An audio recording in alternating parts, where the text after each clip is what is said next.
അതായത് ബിഗ് ബോസില് അർജുനും ജിൻഡോയും ഒഴിച്ച് ബാക്കി ഏത് കണ്ടസ്റ്റിനെയും വിന്നർ ആക്കാൻ, അതായത് ചൂസ് ചെയ്യാൻ ഒരു ഭാഗ്യം ലഭിക്കുകയാണ്. അപ്പം ഏത് കണ്ടസ്റ്റിനെ ചൂസ് ചെയ്യും, അത് എന്തുകൊണ്ട് യൂസ് ചെയ്യും, ആ കാരണം? Oh my God. Sijoy choose ചെയ്യും. എനിക്ക് റീസൺ എന്ന് പറഞ്ഞാൽ അവൻ സർവൈവ് ചെയ്ത ഒരു രീതിയുണ്ട്. അവനെ ഫിസിക്കലി ആണെങ്കിലും മെന്റലി ആണെങ്കിലും അവനൊരു ഒരു പ്രോസസ്സിലേക്ക് പോയിട്ടുണ്ട്.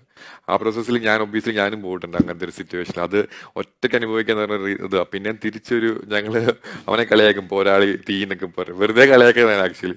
അവൻ സർവൈവ് ചെയ്ത് വന്നിട്ടുണ്ടെങ്കിൽ അത് വലിയ കാര്യമാണ്. അവൻ ഏറ്റവും കൂടുതൽ ആഗ്രഹിച്ചൊരു വിന്നിങ് സംഭവമാണ്. എന്നെ കെട്ടിപ്പിടിച്ച ഒരു കാര്യം പറഞ്ഞിട്ടുണ്ടായിരുന്നു, ഞാൻ ആഗ്രഹിച്ചൊരു സംഭവത്താണ് പിന്നെ ഫൈനൽ 5 എന്ന് പറഞ്ഞത്. അപ്പോൾ അവൻ അവിടെ വന്നിരുന്നെങ്കിൽ എന്റെ നല്ലൊരു ഫ്രണ്ടാണ് അവനെ ഞാൻ കുറെ ഇപ്പോഴും ഞാൻ വിളിച്ചപ്പോ അവനെ സേവ് ചെയ്തിട്ടൊക്കെ തീപ്പൊരി സേവ് ചെയ്ത്